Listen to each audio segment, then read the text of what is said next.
그 지점이 저는 좀 재미있는 것 같고, 당시에 이제 한국 영화 산업이나 혹은 감독이나 제작진들이 의도하지 않았었던 어떤 잉여의 부분들을 2020년인 우리가 더 퀴어에 대해서 더 많이 설명할 수 있는 언어를 가졌고 더 많이 이해할 수 있게 된 우리가 다시 꺼내놓고 좀 얘기해 봐야 되는 거 아닌가 그런 생각이 들었습니다.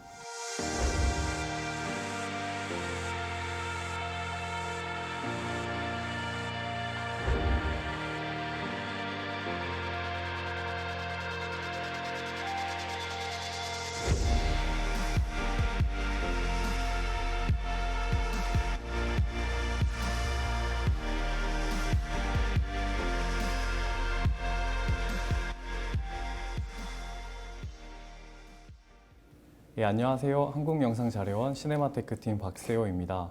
저희 한국영상자료원이 운영하는 유튜브 채널 한국고전영화에 들어가시면 190여 편의 영화를 무료로 보실 수 있습니다. 어떤 영화부터 볼지 망설이는 분들을 위해서 제가 영화계 내외부 전문가분들을 모시고 영화를 추천받는 시간을 가지고 있습니다. 오늘은 영화 연구자이자 문화평론가이신 손희정 선생님 모셨습니다. 선생님 안녕하세요. 안녕하세요. 선생님 반갑습니다. 예, 불러줘서 영광입니다. 선생님 오늘 추천해 주실 영화는 어떤 영화인가요? 네, 오늘은 송경식 감독님의 사방지라는 영화를 준비를 해봤는데요. 이 영화 같은 경우는 조선왕조실록에 기록되어 있는 역사적 인물인 사방지를 주인공으로 하고요. 사방지가 이제 간성인 퀴어인 거죠. 그래서 간성 사방지와 사대부의 맏며느리라고 할 수 있는 이소사의 금지된 사랑, 비극적인 사랑을 그리고 있는 작품입니다. 근데 이 작품이 1988년에 이제 제작이 돼서 개봉을 하게 되는데요. 이 시기가 5차 영화법 개정으로 이제 검열이 심의로 바뀌고 심의 규정도 완화되던 시기였어요. 그래서 되게 다양한 에로 영화들이 이제 막 나오던 시기였었는데 1980년대를 퀴어링하기라는 논문에서 보면 이 시기에 굉장히 이제 다양한 퀴어 영화들, 그러니까 퀴어 섹슈얼리티를 재현하는 작품들이 나왔다는 거죠. 그래서 뭐 무지개 빛깔이라든지 색깔 있는 남자라든지 화춘 이런 영화들과 함께 사방지가 1980년대 퀴어 영화로서 이제 이야기될 수 있는 그런 작품입니다. 네, 저도 사방지를 되게 인상 깊게 봤었는데요. 선생님께서 2017년에 시네21에서 한국 영화 최고의 여성 캐릭터를 뽑아주실 때 사방지를 뽑아주셨더라고요.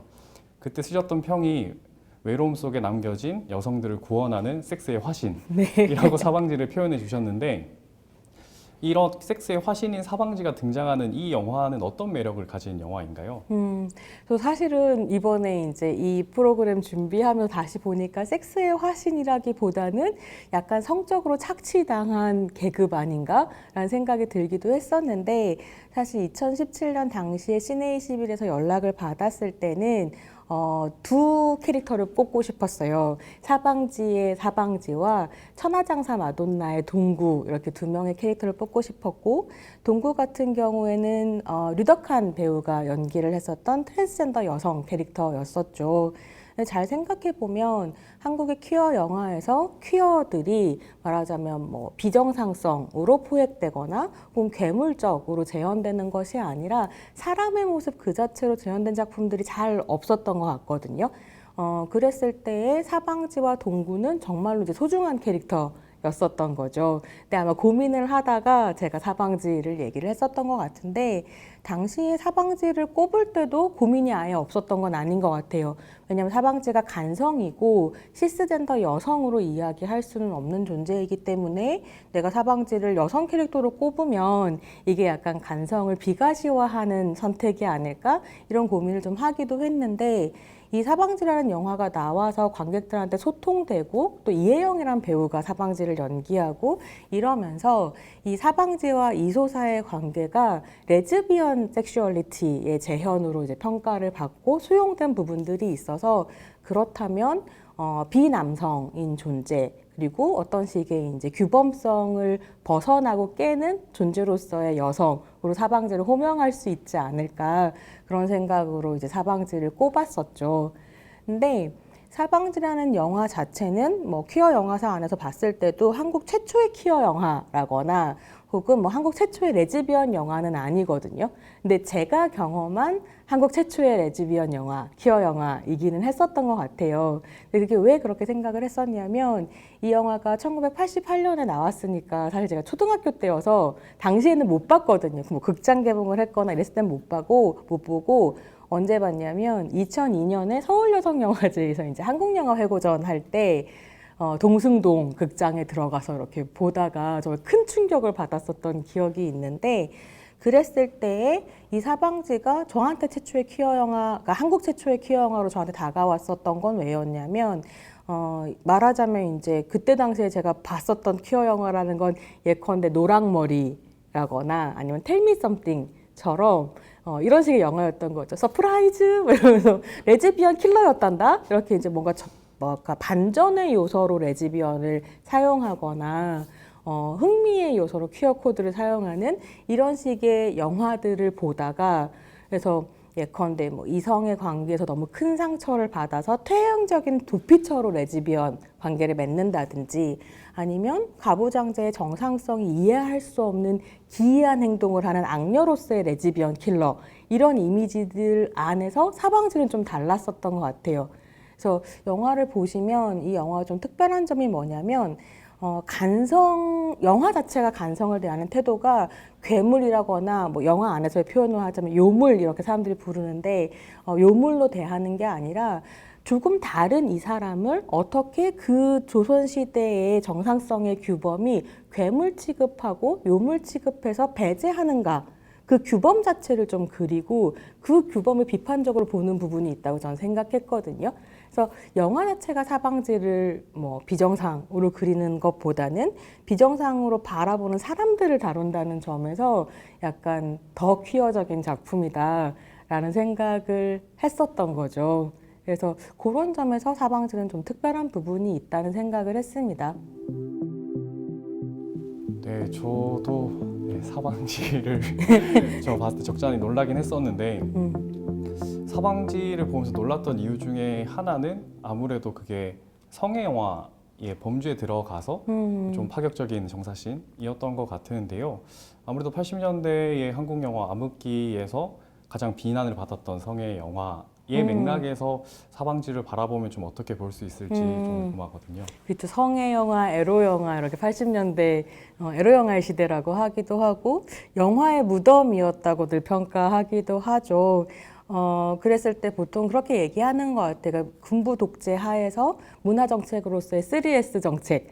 그랬을 때 어떻게 섹스와 스크린이 정말 잘 만날 수 있었는가. 그게 에로 영화로 이어졌다고 평가하고 그래서 대체로 이제 제대로 이야기가 안 되는 부분도 있는 것 같고요. 근데 또 한편으로 생각을 해보면 1988년이라고 하는 그 시공간이 그 3S 중에 스포츠가 엄청나게 이제 빵 터졌던 해인 거잖아요. 88년 서울올림픽이 있었기 때문에 영화계 안에서는 이 스포츠와 흥행을 겨루어서 이길 자신이 도저히 없는 해이기도 했었던 거죠. 그래서 그때 뭐 어우동의 성공도 사실 있었을 거고 그 이후에 에마 부인이나 혹은 뭐 병강세 시리즈의 히트 같은 것들을 막 힘을 얻으면서 88년에 진짜 에로 영화가 많이 나왔었나 봐요. 그래서 막 기사 같은 것들을 찾아보면 한국 영화 포르노와 이대로 괜찮은가 막 이런 기사들이 나오면서 진짜 오만때만 다양한 제목들을 가진 에로 영화들이 등장을 했었더라고요. 근데 그런 에로 영화, 그러니까 한국 영화에서 너무 에로 영화가 많이 나오는 것에 대한 염려를 할 때 사방지가 꼭 언급이 되고요. 그래서 사방지도 이제 그런 에로 영화의 한 흐름으로 볼 수 있겠죠.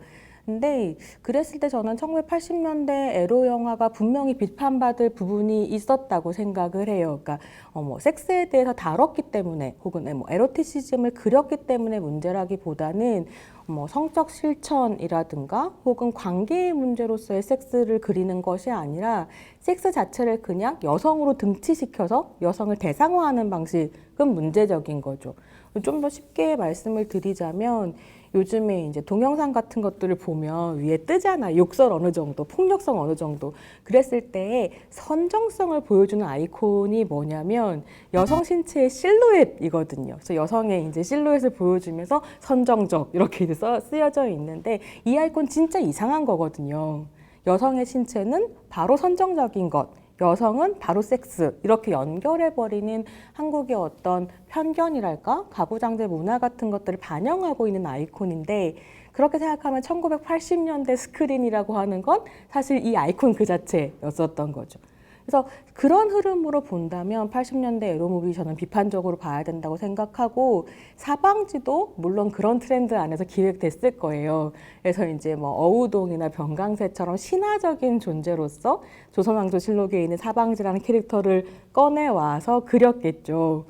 근데 이게 정말로 재미있는 것은 그렇게 막 이제 섹스의 화신이면서 여러 여성들이 욕망하는 어떤 신체로서 남성이 아니라 비남성이 등장하는 순간 주류 세계가 혹은 주류 사회가 계산했었던 그리고 의도했었던 것을 초과하고 잉여해버리는 순간이 등장한다는 생각이 들더라고요. 이거를 이제 퀴어학자 게일 루빈의 표현대로 하자면 러스트의 영역이라는 거, 욕정의 영역이라는 건데요. 뭐 젠더나 섹슈얼리티가 다 문화적으로 구성되는 것이고 언어의 자장을 벗어날 수 없는 것이기는 하지만 그래서 뭐 내가 여성으로 식별됐을 때 여성답게 자란다든가 혹은 이성의 중심 사회에서 나의 다른 욕정들을 잃어버리고 예컨대 이성애자로만 나의 성적 실천을 가져간다든가 이런 식의 부분이 분명히 있지만 그렇다고 해서 모든 본능과 모든 욕정이 언어로 포획되진 않는다는 거죠.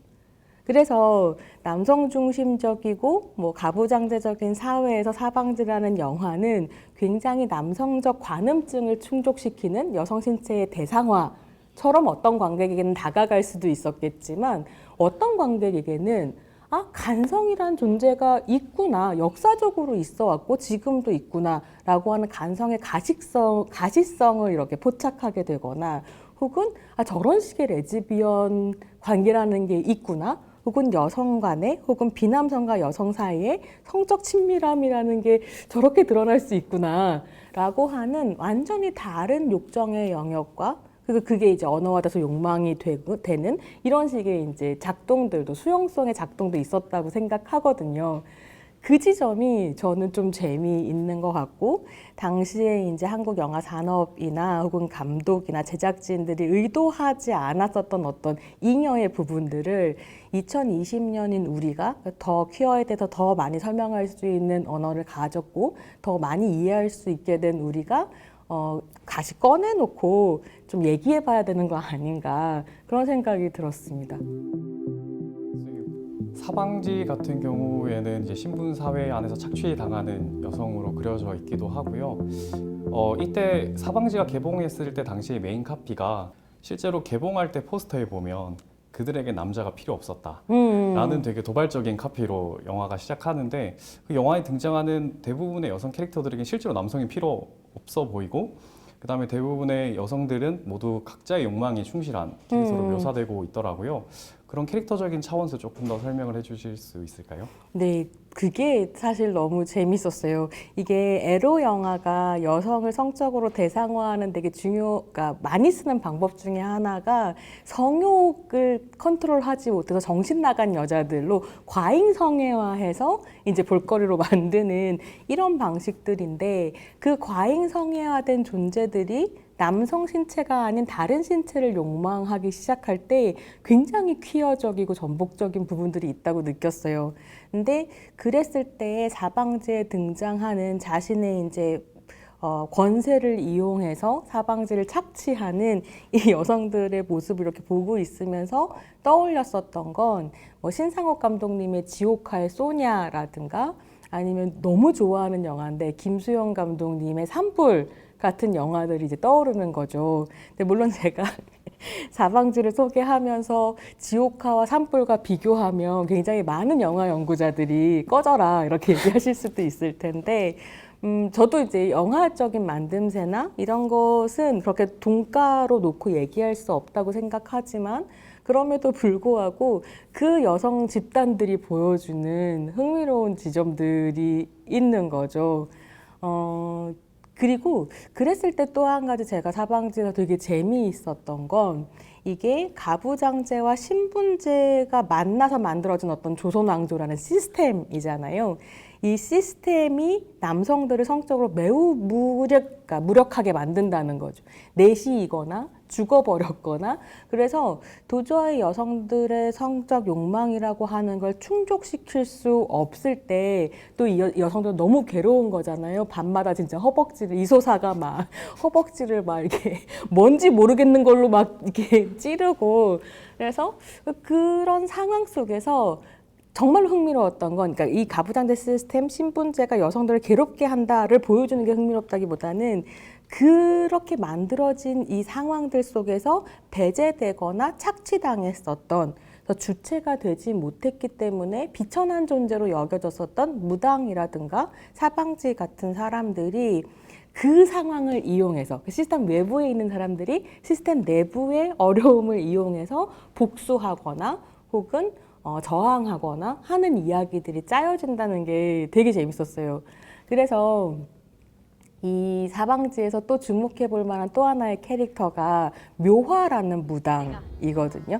근데 이 무당이 사방지의 존재를 딱 보는 순간 달팽이가 번쩍하고 지나가요. 그래서 쟤는 달팽이의 영혼을 가진 애구나 라고 생각하고, 이 묘화의 남편이 또 대가댁 마님 눈에 들어가지고 성적 놀이개가 됐다가 죽음을 당하거든요. 그래서 이 복수를 하기 위해서 사방지의 이제 말하자면 여성으로서의 상체와 남성으로서의 하체를 이용해서 대가집 마님들을 가지고 놀아야겠다 라는 생각을 하고 거의 사방지를 탈취해 오거든요. 이소사로부터. 그때부터 이제 복수가 시작되는 이런 점들이 되게 흥미로운데, 나중에 영화 끝에 가게 되면 사실 이 묘화가 그런 계급적인 저항을 하려는 게 아니라 이제 돈맛이 들어서 사방지를 더욱더 이제 착취하는 이런 관계가 또 바뀌게 되고 하는 부분들이 있어서 흥미롭다 싶었습니다.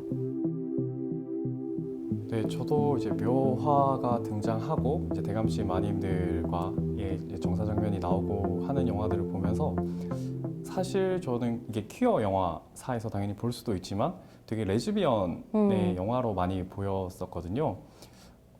그렇게 읽혀지는 이유? 그러니까 아까 초반에 말씀하셨던 레즈비언 서사를 읽으면서 그런 간성이 비가시화되는 어떤 그런 면도 존재할 것 같은데, 거기에 대해서 조금 더 설명을 부탁드려도 괜찮을까요? 그러니까 사실 지금은 퀴어를 설명하는 언어가 굉장히 다양해졌고, 그랬을 때 이제 우리가 지금 살고 있는 사회가 성별 이원제 사회여서 이게 굉장히 재미있는 게, 이 세상에는 다양한 스펙트럼에 셀 수 없이 많은 섹스가 있는데, 생물학적 성이 있는데, 이 생물학적인 성을 남성, 여성 두 개의 성으로 존재한다라고 정리해버린 게 성별 이원제거든요. 근데 이 성별 이원제라는 것 안에서는 어떤 일이 벌어지냐면, 어떤 성은 비정상으로 치고 어떤 성은 정상으로 치는 거죠. 그래서 남성, 여성으로 식별되는 사람들은 정상, 그렇지 않은 간성의 존재들은 비정상으로 한 다음에, 흥미로운 것은 이 정상 안에서는 음경을 가지고 있는 것이 더 위계가 있는 것. 그래서 보편 인간으로서의 남성과 음경이 없는 여성, 하면 또 이제 위계를 나누는, 이게 가부장제가 남성 중심적인 사회, 그렇게 해서 부계 혈통주의를 유지하는 방식이 이제 성별 이원제라고 할 수 있을 텐데요. 사실은 이렇게 설명할 수 있게 된 게 얼마 안 된 거죠. 간성은 자연스러운 성이고 사실 정상 비정상은 없어라고 하는 이야기를 뭐 서구에서는 90년대 이후에나 더 자연스럽게 할 수 있게 됐고, 한국 사회에는 굉장히 오랫동안 퀴어 운동이 진행돼 오면서 이제 좀 대중적으로 소통되기 시작한 것 같아요. 그러니까 1988년에 이 영화 개봉할 때는 간성이라는 존재를 말하자면 이해하고 소화하고 할 수 있는 이런 식의 인식이 많지 않았었던 것 같고, 그리고 당연히 이제 이혜영 배우가 사방지를 연기를 하다 보니 대중적으로 그리고 언론에서 홍보될 때에도 레즈비언 섹스라든지 혹은 그때의 표현으로 하자면 동성 연애 이런 식으로 이제 표현이 됐었고, 그게 일반적으로 대중들이 받아들였었던 이 영화의 에로틱함 이었었던 거죠. 그러니까 그러다 보니 제가 계속 이제 2020년에 영상자료원에서 뭐 옛날 영화에 대해서 이야기를 좀 해보자 할 때 이 영화를 얘기해보고 싶다고 생각했었던 건 그때에는 충분히 이야기되지 못했었던 어떤 부분들을 이제 우리가 2020년의 감각으로 얘기를 좀 할 수 있지 않을까. 근데 그런 생각을 하면서는 이런 부분들이 좀 걸리기도 했었던 거죠. 2020년의 윤리적인 감각과 미감으로 봤을 때 이 영화 너무 문제적이고 촌스러운 부분들이 있는 거죠. 그랬을 때는 그때 당시의 한계에 대해서 또 생각하면서 지금 우리가 다시 평가를 해볼 수 있겠다.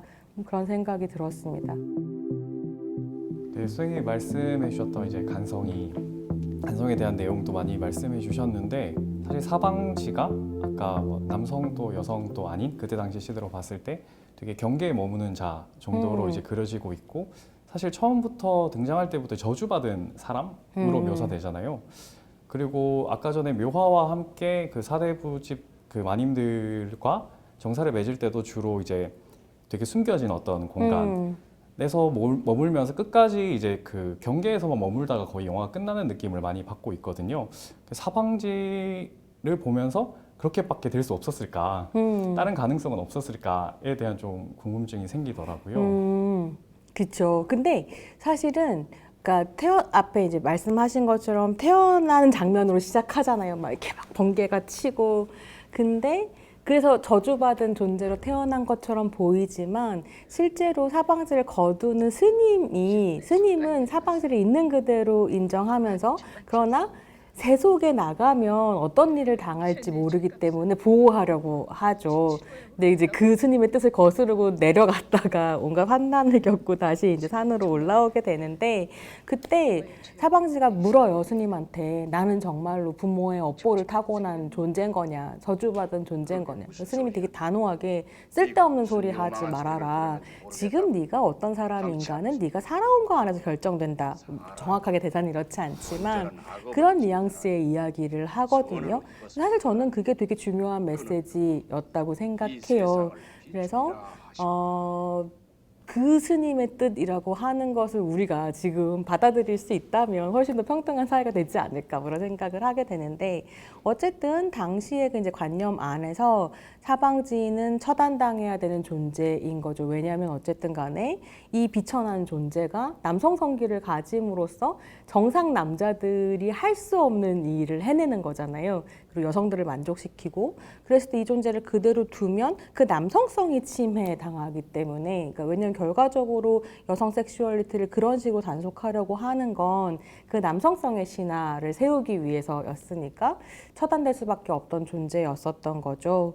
그래서 영화의 결말을 생각해 보면 사방지를 이용해서 법에 도전하려고 했었던 묘화는 내시에 의해서 응징당하고 그다음에 대갓집 맏며느리였던 이소사는 스스로 자결함으로써 어떻게 보면 대갓집에서 이용하기 좋은 죽음을 맞이한 거죠.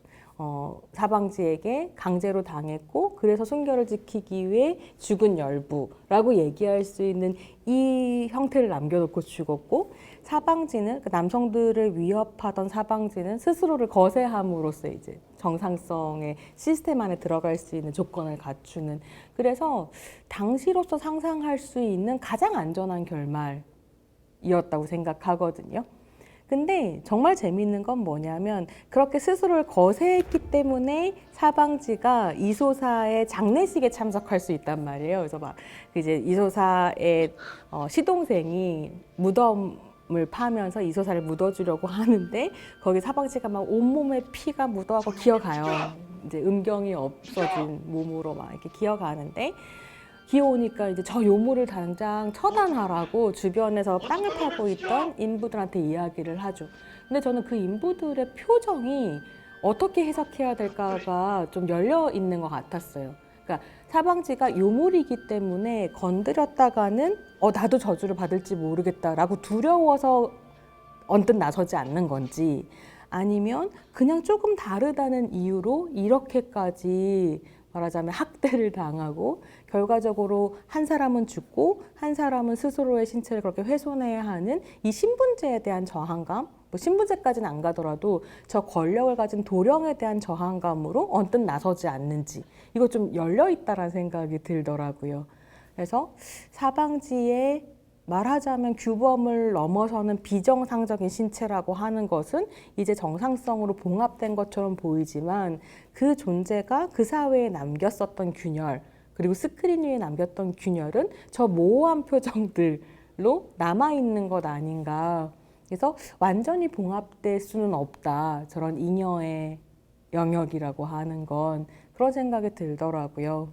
저도 엔딩에서 도령이 이제 사방지 죽여라라고 하고 자기가 이제 죽이려고 할 때도 계속 머뭇 이렇게 못 나가면서 계속 하는 장면이 되게 좀 어떻게 여러 생각이 많이 들기는 하더라고요 보면서. 네, 선생님 사방지에 수많은 인상적인 장면이 있지만 선생님이 생각하는 가장 명장면 하나를 꼽아주신다면 어떤 게 있을까요? 그러니까요. 그 질문을 놓고 생각을 하면서 너무 많은 거예요. 이렇게 추천드리고 싶은 장면이. 네, 그 중에서도 하나만 꼽으라 그러면 말씀을 드리고 싶은 장면이 사방지와 이소사가 처음 마주치는 장면이에요. 이제 사방지가 절에서 이제 이렇게 절간 일을 하면서 스님 밑에서 크고 있는데 나무를 하러 나갔다가 계곡 같은 데서 이소사가 목욕하는 장면을 보는 거죠. 그런데 그 이소사 앞에 뱀이 등장해요. 그래서 막 이소사가 깜짝 놀랐고 막 이러는데 사방지가 그걸 탁 치워주거든요. 근데 그때 이소사가 사실은 사방지한테 저는 반한다고 생각해요. 그리고 반할 때는 사방지가 여자라고 생각하고 반하는 거죠.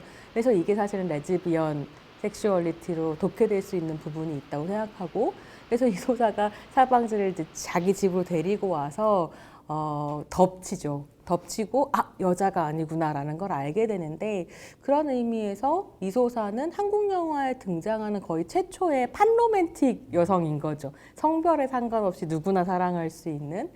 근데 그 장면에서 이소사가 사방지를 여성으로서 보고 좋아했는가는 저는 처음에 영화를 볼 때는 약간 헷갈렸었던 것 같아요. 왜냐하면 이혜영 배우가 연기하는 사방지의 모습이 굉장히 양성적이고 그 결의에 찬 표정으로 뱀을 탁 치워주는 모습이 관습적으로 봤을 때 남성적이라고 이야기될 수 있는 어떤 분위기와 풍모를 풍기거든요. 그래서 이혜영 배우가 할 수 있는 어떤 특별한 부분이 이런 데서 새어나오는구나 라는 생각을 했었던 기억이 있습니다. 그래서 저는 그 장면이 여러 가지 층위를 가지고 있는 되게 흥미로운 퀴어한 순간이다 라고 생각합니다. 네, 저도 처음에 그 장면 봤을 때 저 둘은 사랑에 빠지겠구나 라고 딱 느꼈던 것 같아서 되게 인상적인 장면이었던 것 같습니다. 거기 옆에 맨날 쫓아다니는 이제 몸종 캐릭터 있잖아요. 결국 이 친구가 사방지를 질투해서 모든 사단이 벌어지게 되는데 저는 그 캐릭터도 귀엽고 재밌었다. 저도 사실 그 캐릭터에 감정이입했던 게 그렇게 열심히 했는데 갑자기 사방지라는 사람이 들어와서 막 자수 잘 놓고 일 잘하고 예쁨 받고 나는 쫓겨나고, 근데 그런 거에 비해서 그런 행동의 정도는 굉장히 상식적이었다고 생각합니다. 오늘 이제 사방지에 대해서 이것저것 나눠봤는데 혹시 뭐 마지막으로 조금 더 추가하고 싶은 말씀이나 아니면 뭐 이렇게 보면 좀 더 재밌게 볼 수 있다 할 수 있는 게 있을까요? 저는 뭐니 해도 이 영화의 가장 큰 매력은 이혜영 배우라고 생각합니다. 너무 근사하고요. 근데 이제 관련해서 뭐 이런저런 기사를 찾아보니까 사방지가 개봉할 즈음인가 동아일보에 이제 단신 같은 게 나와요. 주목할 만한 배우 이혜영 이렇게 나오는데 거기에 뭐라고 표현이 되어 있냐면 얼굴은 예쁘지 않지만 아름다움을 창출하는 것이 이 양의 매력이다. 뭐 이런 식으로 나오는 거죠. 그래서 이렇게 막 약간 경악했는데 이런 식으로 하는 얼평이 신문지면에 막 나올 수 있나? 이런 생각이 들긴 했는데, 근데 사방지를 보면서는 물론 그런 평가에 동의할 수 없지만 그 개성을 예쁘다 안 예쁘다 이렇게 표현할 수는 없다고 생각하지만 사방지를 보면서 확실히 캐치할 수 있는 건 이혜영 배우의 그 중성적이고 한편으로는 양성적인 매력이라고 하는 거죠. 이 사방지라는 캐릭터가 그게 이제 굉장히 많이 평론가들에 의해서 이야기되는 부분이기도 한데, 그냥 뭐 상체는 여성이고 하체는 남성이기 때문에 여성들의 관심을 받았던 것이 아니라 굉장히 아름다울 뿐더러 글에도 능하고 자수도 잘 놓고 집안일도 잘하고 나무도 잘 패고 뭐 뱀도 잘 잡고 그러니까 이런 식의 양성성을 가지고 있는 굉장히 다재다능한 캐릭터로 등장하거든요. 근데 그런 식의 매력을 이혜영 배우가 아니라 다른 누가 충분히 표현할 수 있었을까? 그랬을 때 이혜영 배우가 가지고 있는 매력이라고 하는 건 보통은 남성성과 여성성의 신화라고 하는 것을 스펙트럼이라고 얘기하는데 초남성적인 것, 초여성적인 것, 이 사이에 존재하는 수많은 여성성과 남성성들 이렇게 설명하는데 이혜영 배우를 보면 그게 스펙트럼으로 존재하는 게 아니라 아주 여성적인 매력과 남성적인 매력을 같이 가지고 있어요가 아니라 이게 그냥 이렇게 응축되어 있는 것 같은 거죠. 이 신체 안에서 충분히 우리의 이 편견으로는 설명할 수 없는 에너지로 양성성이 공존하는 것 같은 느낌이 이 영화를 보니까 들더라고요. 그리고 제가 이제 뭐 예를 들어서 성균관 스캔들이나 이런 식의 남장 여자가 나오는 드라마들 있잖아요. 물론 남장 여자와 간성은 완전히 다른 존재이긴 하지만 그 드라마들을 볼 때마다 늘 가지고 있었던 불만이 뭐냐면 너무 작고 예쁘고 여성으로 분명하게 식별될 수 있는 어떤 신체들. 그래서 이 사람들이 다시 여장을 하고 나타났을 때 이 이성의 로맨스에 아무런 위화감을 주지 않는 신체들이 퀴어적인 존재로 재현되는 거에 대한 어떤 충족되지 않는 마음이 있었어요. 물론 그렇게 소위 사회적으로 여성적으로 아름답다라고 얘기하는 신체를 가진 남성들도 있죠. 근데 너무 그런 건 관습적으로 딱 보면 아 여자구나 알 수 있게 재현되니까 그래서 굉장히 신체성이 좋은 배우가 남장 여자를 연기해서 이 이성애자인 남자가 이 남장 여자를 사랑할 때 아 내가 게이일지도 몰라라는 불안이 계속 존재하는 거잖아요. 커피 프린스의 공유처럼. 근데 그게 사실 드라마를 보는 사람들한테 하나도 안 와닿거든요. 왜냐면 그녀는 곧 굉장히 그냥 관습적인 여자처럼 보이게 될 것이기 때문에.